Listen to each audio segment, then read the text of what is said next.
Esta mañana hemos estado viendo la vocación de la Virgen, ¿no?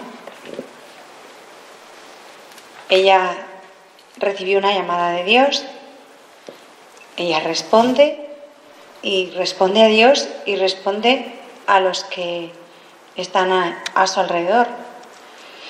Responde saliendo, lo que veíamos esta mañana, a servir, a ayudar, confiando siempre en el Señor que ha comenzado su obra, esperando en Él. Y bueno, pues ahí tenemos el modelo más perfecto de lo que es una respuesta a Dios y una entrega a Dios, ¿no? En ella. Y claro, llega un punto en que uno lo que tiene que hacer es plantearse de qué manera Jesús me mira a mí hoy, Dios me mira a mí hoy, y qué es lo que me pide, ¿no? ¿Qué me pide a mí hoy Dios? ¿Qué es lo que quiere Dios que haga con mi vida? ¿Qué está esperando de mí? Y no vale decir, yo ya llevo mogollón de años de monja, o no sé cuántos años de cura, y yo ya tengo clara cuál es mi vocación, ya sé lo que tengo que hacer, porque la llamada de Dios es presente siempre, ¿no? Es un continuo presente, aunque te haya marcado un camino y tú vayas caminando más o menos regularmente, a lo largo del camino hay muchas señales, muchas indicaciones que hay que seguir. Porque no basta empezar un camino y decir, bueno, yo ya he recibido mi vocación, ya he respondido y ya. No, eso es absurdo. Hay que responder cada día a lo que Dios pide cada día, ¿no? Y es raro que cuando tú emprendes un camino en un momento dado te dé un giro de 180 grados y empieces a caminar en dirección contraria. No suele ser así Dios, pero sí que es verdad que hay momentos en la vida en que hay hitos importantes y te sigue preguntando cosas y te sigue cuestionando cosas y te sigue pidiendo cosas. Entonces nunca hay que dejar de estar atentos y de preguntar, Señor, ¿qué es lo que quieres de mí, no? Y yo os puedo decir que en un momento dado de mi vida, efectivamente sí, tuve una llamada dentro de mi llamada y fue porque Jesús, y por eso he escogido este pasaje que quiero comentar, el de la mujer que se acerca al pozo de Sicar a buscar agua, pues se encuentra con Jesús. Conocemos el relato. Ella llega y se encuentra con Jesús, que no le conoce, es un desconocido, es un personaje que no esperaba encontrar. Ella no sale a buscar a Jesús, ella sale a llenar su cántaro de agua como hace todos los días, aproximadamente a esa hora, porque necesita ese agua para sus quehaceres cotidianos. O sea, ella no piensa que vaya a pasar nada, se limita a seguir haciendo lo que hace todos los días. Todos los días a esa hora iba a ese pozo y cogía agua. Y un día más sale con su cántaro vacío y va al pozo a buscar agua. No va buscando a Jesús, va buscando lo que necesita para su día a día, ¿no? Y cuando llega al pozo se encuentra con que hay un hombre que ella no conoce. Tiene aspecto de ser extranjero, de ser un forastero, y está ahí sentado junto al pozo y él se dirige a ella.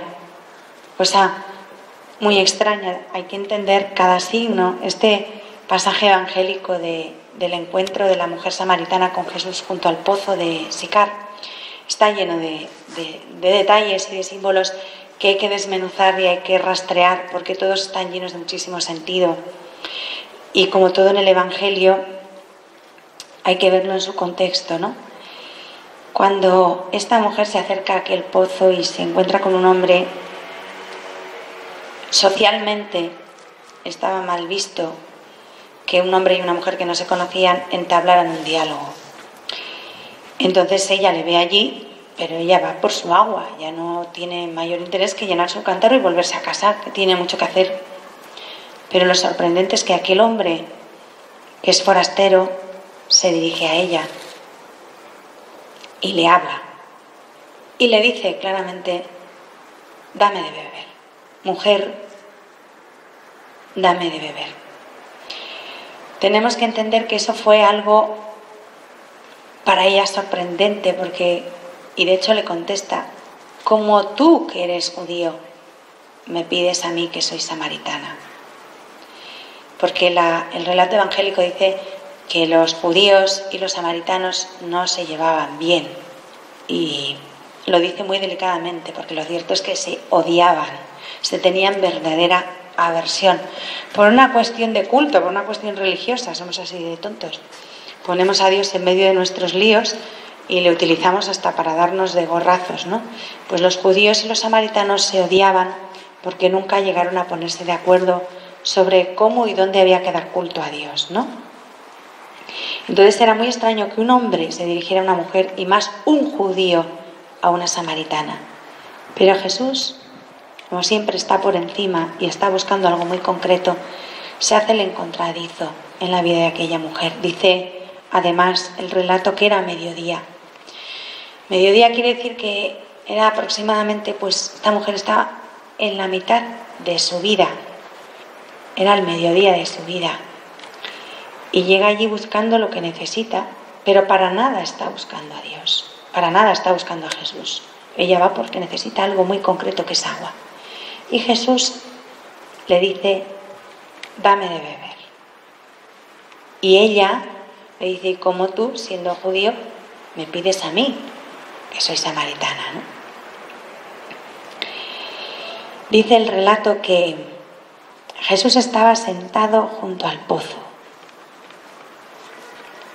El pozo puede tener hay muchas interpretaciones de este pasaje por parte de muchos exegetas y cada cual es más bonita que la anterior, ¿no? A mí me gusta mucho una que dice que el pozo significa al mismo tiempo Dios y ella. El pozo significa, por eso ella le dice que es hondo y no tiene cubo, y cómo vas a sacar el agua, y esto no es tan sencillo. El pozo significa la interioridad, ¿no? Por un lado, la interioridad de ella, y por otro lado, la interioridad de él, ¿no? Jesús quiere andar en el pozo de esa mujer, y por eso entabla con ella un diálogo. Porque él no suele entrar en la vida de las personas avasallando, sino suele hacerse el encontradizo y suele intentar entablar un diálogo, ¿no? Y aquí viene la primera cuestión de la tarde. Está Jesús sentado junto a mi pozo, intentando ahondar en mí, en mi intimidad, en mi interior. Me está pidiendo de lo que yo tengo dentro y le estoy escuchando, estoy abierta a ese diálogo con él, o estoy a lo mío como la mujer que iba al pozo por agua y no estaba para rollos ni para hablar con nadie, menos con un desconocido. ¿En qué punto de mi vida estoy yo ahora, no? Él está deseando ahondar en mi pozo, está deseando penetrar en mi intimidad y sacar de mi agua para apagar su sed. El agua, diréis, bueno, el agua, sí, Él quiere que todo mi ser, toda mi vida sea agua para apagar su sed, y por eso me dice, tengo sed, mujer, dame de beber, dame de beber. Y ella, ante esta petición, se queda extrañada, ¿no? Primero de que él le pida a ella, que ella considera que no tiene nada que dar. De hecho, ella ha ido a buscar agua, porque ella se siente seca. No, mejor dicho, no se siente seca, está vacía, pero ni siquiera lo sabe, ¿no? Y es él el que le hace reparar en ello. Y es muy curioso, porque esta mujer, cuando se pone a dialogar con Jesús, empieza un poco, en vez de cortarse porque él le pide y aquello era raro, pues empieza a sacar cuestiones, ¿no? Y a ver, un momento, es que se me cierra la Biblia, hija. Ya, gracias.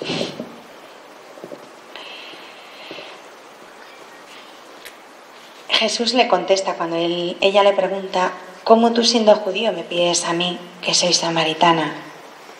Jesús le contesta, si conocieras el don de Dios y quién es el que te pide, dame de beber, le pedirías tú y él te daría agua viva. Y ella le dice, Señor, Si no tienes cubo y el pozo es hondo, ¿de dónde vas a sacar el agua viva? Eres tú más que nuestro padre Jacob, que nos dio este pozo y de él bebieron él y sus hijos y sus ganados. O sea que ella no se arredra, ella es peleona, arguye. Y le dice, pero ¿cómo vas a sacar agua? Si me estás pidiendo porque no tienes con qué sacar, ¿cómo vas a sacar agua, no? ¿Qué me vas a dar tú a mí? Y a veces nos ponemos delante de Dios y le decimos, si yo ya tengo todo controlado en mi vida, si está todo perfectamente y yo lo sé, ¿qué me vas a dar tú a mí? A veces somos así de zoquetes, ¿no?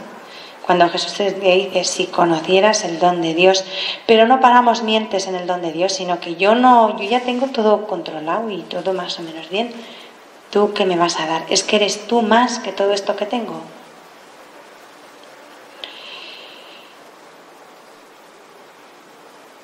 Y Jesús tampoco se da por vencido. El que bebe de esta agua vuelve a tener sed. Pero el que beba del agua que yo le daré, nunca más tendrá sed. El agua que yo le daré se convertirá dentro de él en un surtidor de agua que salta hasta la vida eterna. Y entonces ella, viendo que aquello puede ser ventajoso, sigue sin buscarle a él, sin haber cómo remediar aquello de tener que ir todos los días a por agua, que es un rollo, para arriba y para abajo con el cántaro, y cansado y pesado y hace calor. Y entonces le dice, dame de esa agua, así no tendré más sed, ni tendré que venir aquí a sacarla. Sigue sin conocer el don de Dios y sin importarle el don de Dios. Ella va a lo suyo, que es facilitar su vida, que su vida sea fácil, que su vida sea cómoda, ¿no? Y entonces Jesús, cuando ve que ella no acaba de sintonizar con lo que él quiere decir, la sacude, le pone el dedo en la llaga, ¿no? La pone en su verdad, en su realidad, porque Dios suele hacer eso con nosotras. Mira, no me cuentes tu fin de carrera, tus proyectos para el futuro, tu trabajo en Alemania, tu contrato estupendo, que eso se te va a acabar. Bueno, pues dame tú un contrato mejor y además con mejores posibilidades y mejores condiciones y así ya no tengo que... Y Jesús ya dice, mira, que no te estoy hablando de eso, que tu realidad es esta y es de lo que estoy hablando y es de lo que tengo sed, de que me entregues esa realidad tuya. Y entonces le dice a la mujer, anda, ya un poco cansado, le dice, vete a buscar a tu marido. Y ella se queda fuera de juego porque de golpe le ha puesto delante la realidad. Si es que tu problema no es sacar agua ni venir al pozo, tu problema es otro. Tú tienes una herida mayor, un dolor mayor, que es este. Entonces no me vengas contando que quieres agua porque tú necesitas otra cosa y te lo estoy intentando decir. Y como no te enteras, te lo digo de frente. Dios utiliza muchas veces esa pedagogía con nosotros, ¿no? Y cuando usa esa pedagogía con nosotros y llama las cosas por su nombre y te las dice así de frente, pues a veces nos enfadamos. Hay muchísima gente enfadada con Dios por las cosas que Dios le hace y las cosas que Dios le dice. Y dices, bueno, pero cuéntanos tú las que tú le haces a Dios y las que tú le dices a Dios para que Dios te conteste así. Pero bueno, ahí ya entraríamos en es como un pulso con él a veces, ¿no? Y ya ella le contesta, se ve desarmada, no tengo marido. O sea, tampoco le dice la verdad, sino que sigue intentando esquivar la cuestión. No tengo marido. Le dice Jesús, claro, es verdad, no tienes marido. Tienes razón que no tienes marido, has tenido ya 5 y el de ahora no es tu marido. En eso has dicho la verdad. Por lo menos en algo me has dicho la verdad, que no tienes marido. Aunque la verdad de verdad nunca me la dices, te la tengo que sacar yo, pero alguna verdad, aunque sea un cachito, me has dicho, ¿no? Es verdad, no tienes marido. Y yo me imagino la situación, ella se tuvo que quedar pues descubierta de pronto por aquel extraño que la aborda, que le pide, que le insiste, que no se calla ante lo que ella dice y que por último le pone de frente su verdad, ¿no? Se tuvo que quedar descolocada. Y entonces ya empieza a desmontarse del burro y le dice: veo que eres un profeta. Pero vuelve a intentar desviar la cuestión. Esto lo hacemos muchas veces, ¿no? Entonces, vale, pues ante esto, que por aquí no voy a poder, voy a ver si busco una solución piadosa. Tengo cáncer de hígado, pero como no quiero asumir que tengo cáncer de hígado, voy a ver si le convenzo de que me opere de un pie, pero del hígado no. Y entonces desvía la cuestión. Veo que eres un profeta, porque me estás diciendo cosas que así de primeras no me dice cualquiera. Entonces, vamos a hablar de otra cosa. Sí, bueno, pero mejor por aquí o mejor por allí. ¿Cuántas veces el Señor está con nosotros intentando deciros si es que es mucho más fácil en línea recta donde yo quiero, pero yo no quiero verlo? Entonces la pregunta es, en vuestra vida, en la vida de cada una, ¿hay algo que el Señor te esté poniendo delante y tú estás intentando esquivar a la derecha, a la izquierda, por arriba, por abajo, excavando un subterráneo? Da lo mismo. Puede ser trabajosísimo excavar un subterráneo, pero con tal de no ir por ahí, ¿por qué no? Me apunto a lo que sea, ¿no? Cada una que lo mire y que lo examine.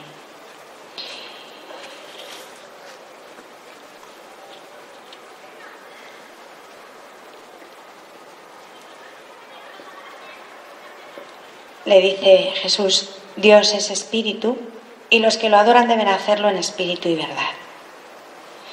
Y la mujer le dice: sé que va a venir el Mesías, el Cristo. Cuando venga Él, nos lo dirá todo.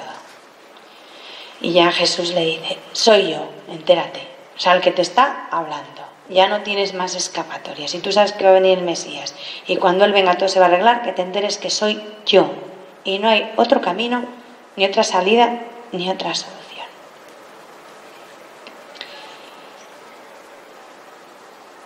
Y es cuando ella, de verdad, cae en la cuenta y se da cuenta de con quién está hablando y quién de verdad va a cambiarle la vida, ¿no? Y qué curioso, dice el Evangelio, que en ese momento ella deja el cántaro y se va corriendo a anunciar a quién ha encontrado, ¿no? Dejar el cántaro es lo más difícil del mundo, porque el cántaro es nuestra seguridad. Está vacío, hay que rellenarlo continuamente, pesa, es pues un lastre. Pero para el agua de todos los días necesitamos el cántaro. Para el agua que Él nos quiere dar, el cántaro estorba. El cántaro son nuestras seguridades materiales, terrenas, a las que nos asimos, ¿no?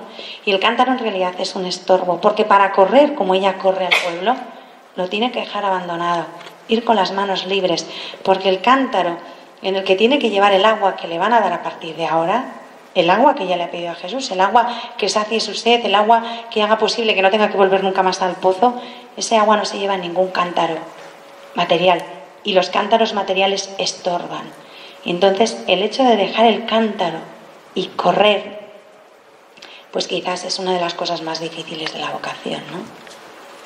Dejar mi cántaro, mis seguridades, mi vida, mis planes, lo que yo pensaba hacer, vaciarme de todo eso, dejar ese lastre para poder correr libre y anunciar a los demás que he encontrado al Mesías, ¿no? Y dice el pasaje que ella se fue, salió de sí misma, dejó su cántaro,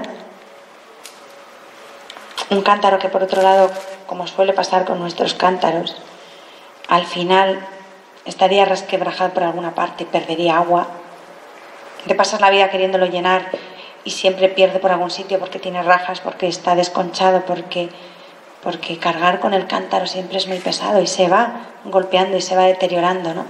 Eso nos pasa con nuestras ilusiones y nuestros planes materiales. Yo pensaba que con estos estudios y esta carrera iba a ser súper feliz. Empecé con una ilusión y sí, hombre, he terminado la carrera, he terminado los estudios. Me gusta lo que he estudiado, pero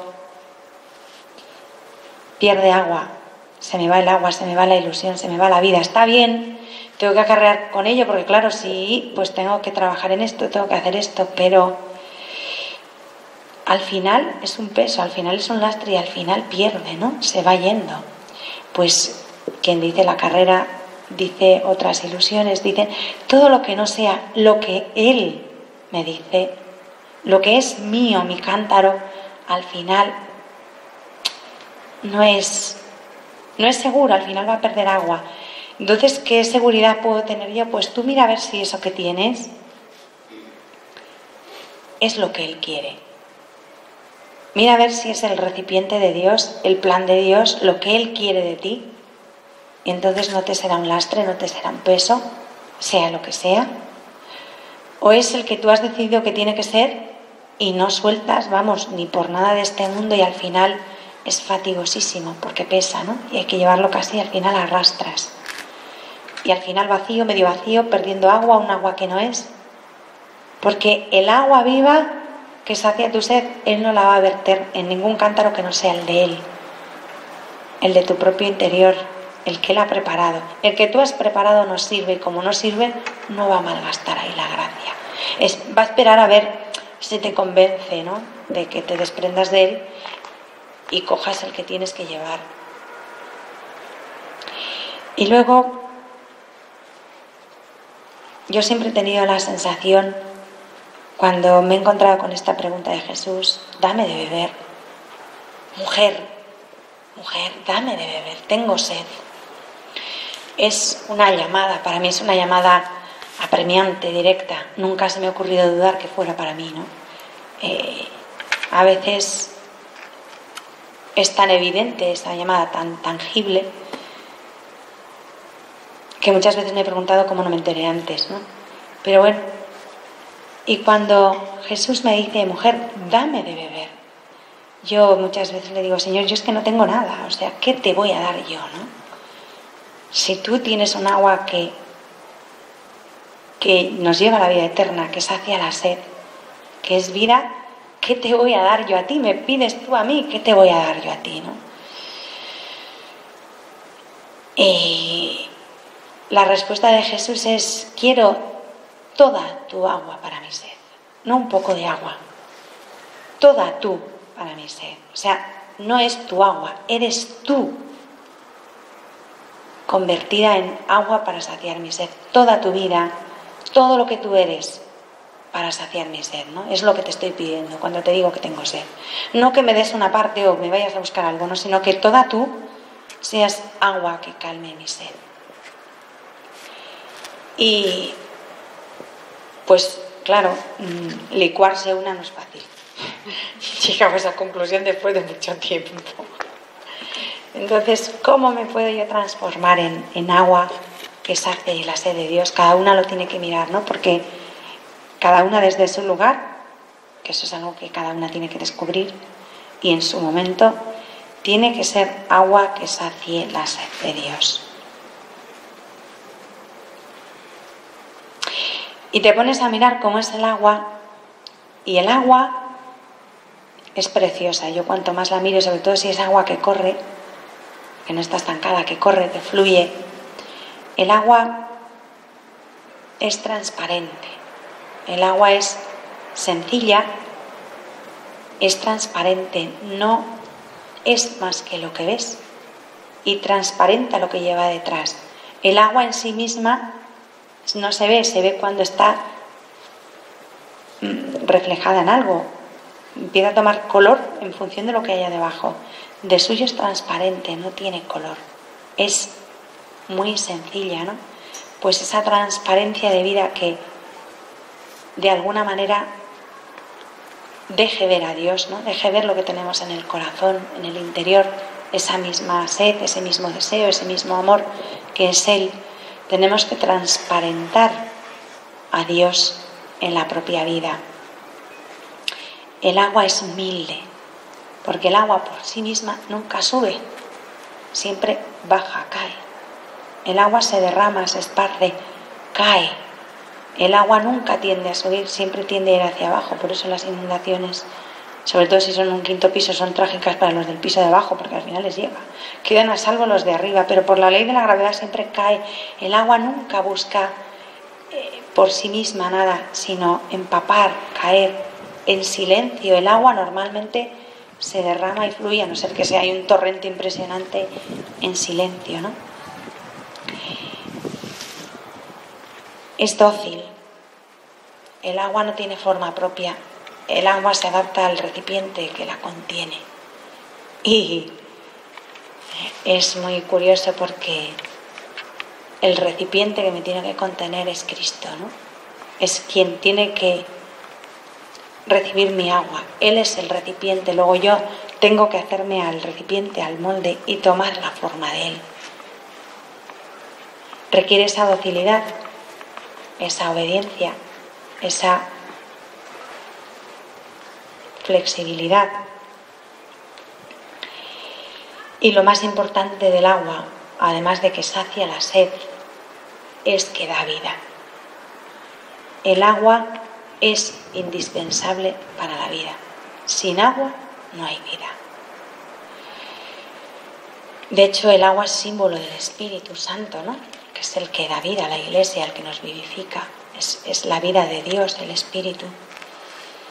Y bueno, pues yo creo que en nuestro programa, si hay que hacerse agua, pues ya hay para estar entretenido una temporada, para llegar a esa docilidad, a ese dar vida, a esa transparencia, a esa humildad de fluir en silencio. Y preguntaros, reflexionando sobre esto, ¿qué es lo que puede querer Dios, no? Que seáis agua, yo creo que está claro, es una llamada para todo el mundo, porque Él tiene sed. La sed de Dios es algo que hoy día está patente en el mundo. Continuamente Jesús viene a nosotros sediento. Hay cantidad de personas que se acercan y Jesús viene en ellas diciendo: tengo sed de amor, tengo sed de trascendencia, tengo sed de vida. Principalmente tienen sed de amor, ¿no? Y Jesús viene a nosotros continuamente en esas personas que se nos acercan sedientas. Y muchas veces ni siquiera son capaces de decir tengo sed, porque ni siquiera son conscientes de su propia sed. Tú les ves con el alma y la vida reseca, como tierra reseca, que dice el Salmo, agostada y sin agua. Les ves resecos, les ves sin vida, les ves agonizando porque les falta agua, porque tienen sed, y ellos mismos ni siquiera son conscientes de que están muertos de sed, ¿no? Y muchas veces llega gente pues con una insatisfacción de la vida tremenda, sin encontrar sentido a nada, hartos, cansados, rebotados así. Y ni siquiera saben que tienen sed, ¿no? Pero tú les ves y dices, es Jesús quien se acerca a todas estas personas y me está diciendo que tengo sed. Y nuestra vida es calmar esa sed, ¿no? Principalmente, repito, es la sed de amor. Algunos es la sed de recuperar o empezar a tomar conciencia de su propio ser interior, de su propia alma, de su propia dignidad humana y de hijo de Dios. ¿Cuántas personas se te acercan rotas, infravalorándose, sin entender nada, qué sentido tiene su vida? Esas personas no lo saben, quizá de entrada, pero están muertas de sed de Dios. Y es Jesús mismo quien viene en ellos a pedirte, dame de beber, dame de beber. Y es como, en nuestro caso, ¿no? En el caso de la comunidad, es como un doble juego. Es Jesús que tiene sed de esas personas y esas personas que tienen sed de Jesús. pero en realidad es la misma sed desde los dos lados, ¿no? Es una sed de Dios en ellos y de sed de ellos en Dios, que de alguna manera los anhela, los ansía. Y nosotras somos, por eso nuestro instituto se llama así, ¿no? Porque nuestro trabajo es permanecer junto al pozo para saciar la sed de Él, que está ahí sentado diciendo dame de beber, y para que los que andan por ahí alrededor despistados, de alguna manera intentar llevarles al pozo y decir que es aquí, de donde vais a sacar el agua que va a calmar esa sed que sentís, es de aquí, es Jesús, ¿no? Y por eso nuestro nombre es Carmelitas Samaritanas, es permanecer junto al pozo de agua viva, que es Él, saciando la sed de Él, llevando a la gente a Él, pero muchas veces, la mayoría, no llevándoles físicamente, sino llevándoles espiritualmente con nuestra oración, con nuestra entrega, con nuestro amor, con el testimonio silencioso muchas veces de nuestra presencia junto al pozo. Y luego la sed de Jesús, que nos dice: mujer, dame de beber, tengo sed, tengo sed.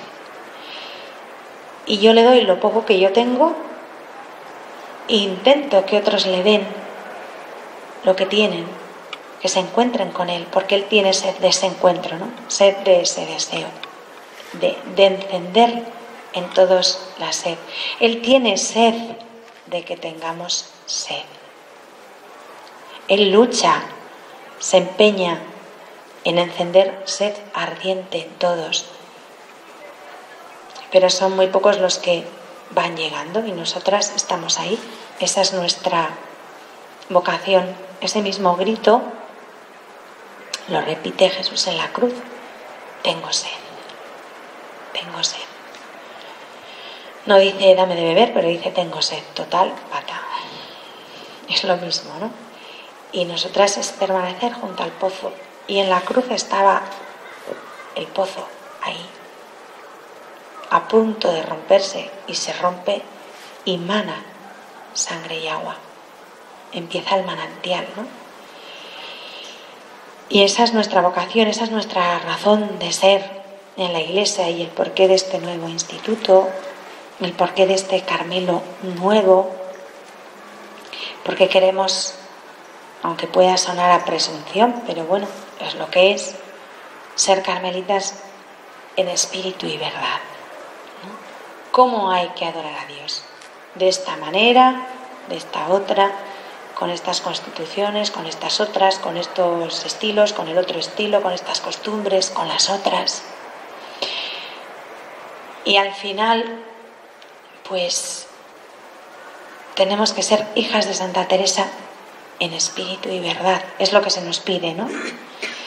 Y además, ella, Santa Teresa, era muy amante de este pasaje de la Samaritana. Lo leía muchas veces y lo comenta muchas veces en sus obras, ¿no? Porque la sed de Dios le acuciaba a ella. De hecho, ella inició la Reforma queriendo calmar esa sed también. Hizo lo que podía entonces, que no era fácil, porque si nuestra sociedad es convulsa, la sociedad en la que ella vivió era pues convulsa, pero de otra manera, ¿no? Pero también fue una época difícil, de crisis, de posconcilio. Acababa de aparecer pues la Iglesia luterana como tal, y aquello conmovió el mundo, porque no se concebía que en la Iglesia pudiera existir una ruptura como supuso la ruptura de Lutero, que descolocó a medio mundo. Fue una época difícil, se había descubierto América, pues también era una época de grandes cambios, ¿no? Y donde también había una crisis de valores en la sociedad que ella vivió, una crisis diferente de la nuestra, pero una crisis bastante grave, ¿no? Y ella se sintió llamada a vivir en espíritu y verdad. Por eso se va de la Encarnación el Evangelio. El Evangelio. De hecho, ella en un principio decía que no había que hacer otra cosa más que coger el Evangelio y por tener alguna pista más, lo que hacían los primeros monjes en el Monte Carmelo. Luego ya le pidieron que escribiera unas constituciones, unas normas, como es normal, ¿no? Pero el impulso primero fue ser un grupo donde se cultivara de verdad la vivencia del Evangelio. Y con el fin ese, ¿no?, de saciar la sed de él, de vivir en espíritu y verdad, porque había vivido, tenía la experiencia de lo que era vivir en un monasterio y de que aquello pues fuera una merienda de negros, porque aquello era un cacao impresionante, entre que había un montón de monjas, que había un montón de, pues eso, de cosas de fuera que se habían infiltrado en el monasterio, que habían distorsionado la razón de ser de una vida consagrada. Todo eso ya lo estaba viviendo. Aquello no facilitaba la vida interior, la vida espiritual, pues porque tenían un montón de preocupaciones que no eran las que tienen que ser las preocupaciones de una mujer que se ha entregado a Jesucristo.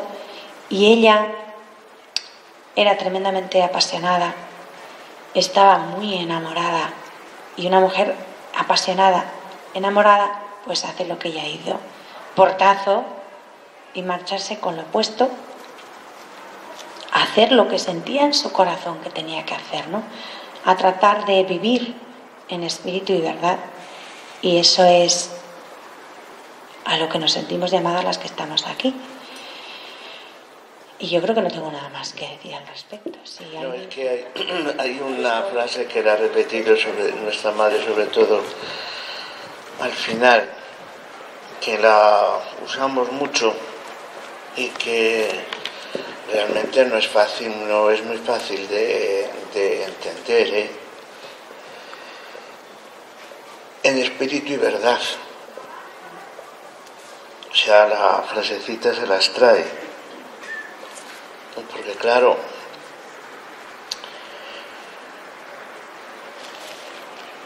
yo no me voy a meter en más cuestiones exegéticas ni nada de eso, porque si no es cuando arma un follón y es mejor dejarlo. Que nos dormimos, si no nos hemos dormido. Vamos a ver, es una cosa como realmente sencilla. Vivir en espíritu y en verdad viene a significar vivir la voluntad de Dios con todo nuestro ser. Eso es. Bueno, ¿y cuál es la voluntad de Dios? Si Dios, nuestro Señor, te ha llamado a ser cristiana, vivir en espíritu y verdad quiere decir que has de vivir tu cristianismo con todo tu ser. ¿Y esto qué es? ¿Qué significa? Pues mirad, no sé si conocéis ahora, yo no es que tenga grandes conocimientos, sino cosas que he leído, en los barcos modernos existen, sobre todo en los grandes, una serie de compartimentos que dividen el barco en partes, de manera que puede darse el caso de que por un golpe de mar, por ejemplo, la proa quede prácticamente destrozada, se pone el compartimento, se aísla y el barco puede seguir navegando hasta el puerto más cercano, y de esa manera pues ya se puede reparar. Nuestra vida no es así. Nuestra vida resulta que todo lo físico influye en lo espiritual y todo lo espiritual influye en lo físico y en lo material. Si yo tengo que estudiar poniendo en mi estudio mi relación con Dios.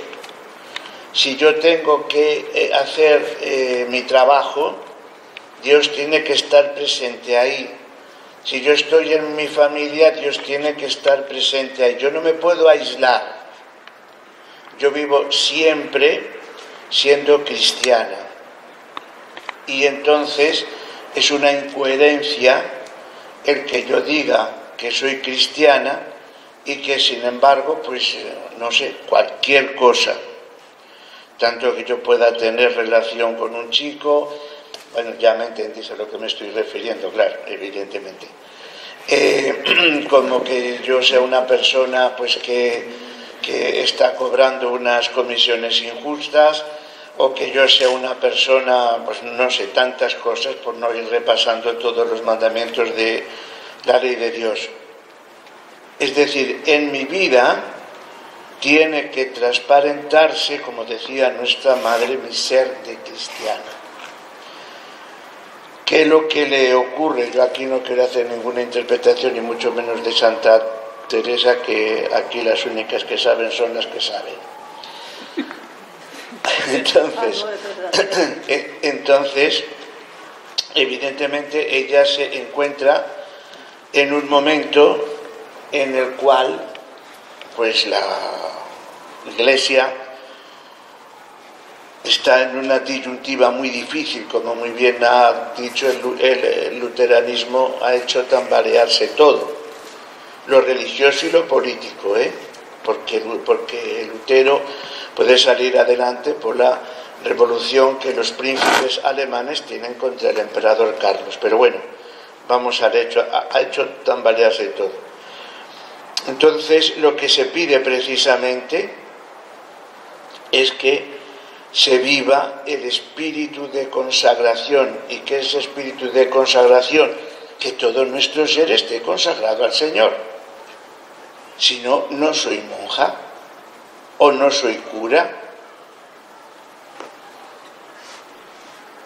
Y esto es justamente lo que le dice el Señor a la samaritana. Habrá un momento en que llegue que el culto a Dios no sea ni en el Garizim ni en el templo de Jerusalén, sino en espíritu y verdad. Es decir, punto 1, habrá un momento en que lleguen que vosotros mismos seréis templo del Espíritu Santo. Eso es lo que dice San Pablo en la primera carta a los Corintios. Sois templos de Dios. Lo afirma también San Pablo en la carta a los Romanos. Os exhorto a presentar vuestras vidas como una hostia pura, santa, inmaculada a Dios.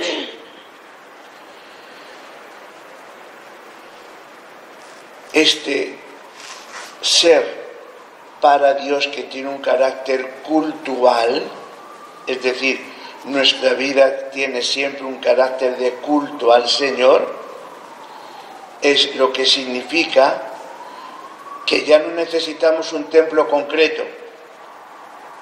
Nosotros mismos somos el templo de Dios, y al ser el templo de Dios, adoramos a Dios con todo nuestro ser, en espíritu, con todo lo que nosotros somos, y en verdad, porque adoramos a Dios tal y como Él quiere ser adorado, que no quiere de nuestras cosas, sino que nos quiere a nosotros mismos.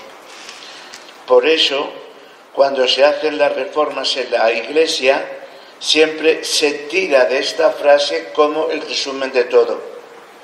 Yo voy a realizar esta obra en espíritu y en verdad, es decir, todo mi ser es para Dios y todo mi ser es en vivencia del Evangelio, y todo mi ser tiene una expresión cultual, es un culto al Señor, y todo mi ser está siempre en relación y en referencia a Dios.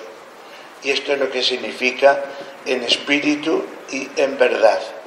Podrían caber también un desarrollo mucho más largo, pero que ahora mismo pues no es el tema.